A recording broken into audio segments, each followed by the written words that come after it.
I've spent years investigating the strange occurrences in Ravenswood, but nothing could have prepared me for what I found when I finally stepped foot in the town. It's been 35 years since the entire population of 300 residents vanished into thin air, leaving behind only whispers of a haunting presence that still lingers in the air. As a journalist, I've always been drawn to the unexplained and the unknown. The story of Ravenswood, a small mountain town nestled deep in the heart of the Whispering Peaks, had long fascinated me. According to local lore, the town was founded in the late 1800s by a group of rugged miners and settlers who were drawn to the area's rich mineral deposits. Over the years, Ravenswood grew into a thriving community, with a strong sense of camaraderie and a deep connection to the land. But on the night of October 15, 1987, something inexplicable happened. The town's residents, all 300 of them, vanished overnight, leaving behind their homes, their belongings, and their lives. The only clue was a strange, pungent smell that lingered in the air, like something had been burned to the ground. I arrived in Ravenswood on a crisp autumn morning, the sun casting a golden glow over the deserted streets. The town was eerily silent, the only sound being the rustling of leaves in the gentle breeze.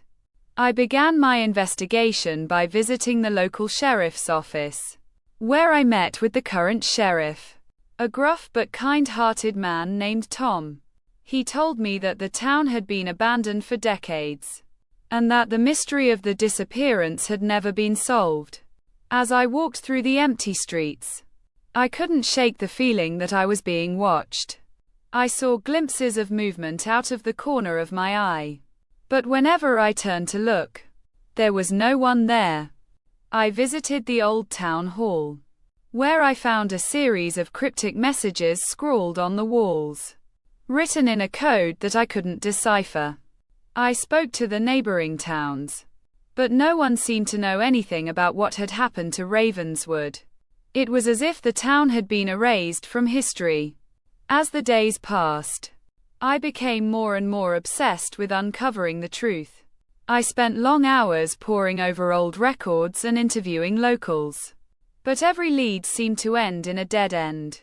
And then, one night, I stumbled upon an old diary hidden away in the attic of one of the abandoned houses. The diary belonged to a young girl named Emily, who had lived in Ravenswood with her family. As I read through the pages, I discovered that Emily had been experiencing strange and terrifying occurrences in the days leading up to the disappearance. She wrote about hearing whispers in the night and seeing shadowy figures lurking in the woods.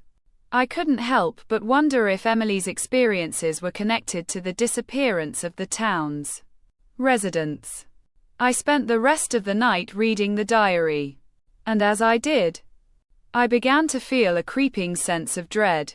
It was as if I had uncovered a dark secret, one that was meant to remain hidden. The next morning, I decided to explore the woods that surrounded the town. I had heard rumors of an old mine that was hidden deep in the forest, and I was determined to find it. As I walked, the trees grew closer together, and the air grew thick with an eerie, unsettling energy. I stumbled upon the mine, and as I stepped inside, I felt a chill run down my spine.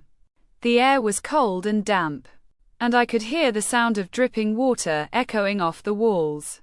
I fumbled for my flashlight and turned it on, casting a weak beam of light into the darkness. And then, I saw it, a message, scrawled on the wall in the same code that I had seen in the town hall. I knew that I had to decipher the code, and as I worked on it, I began to uncover a dark and sinister plot. It seemed that the town's residents had been experimenting with forces beyond their control, and that their disappearance was not a natural event, but a catastrophic one. I realized that I had to leave Ravenswood, to get out of the town before it was too late. As I walked back through the deserted streets, I couldn't shake the feeling that I was being watched. That unblinking eyes were trained on me from the shadows. I knew that I had uncovered a secret that was meant to remain hidden. And I wondered if I would ever be able to escape the haunting presence that lingered in the air. I left Ravenswood that day, but the memory of the town has stayed with me. A constant reminder of the horrors that lurk just beyond the edge of our everyday world. And as I look back, I realize that some secrets are better left unspoken, and that some mysteries are too great for us to comprehend.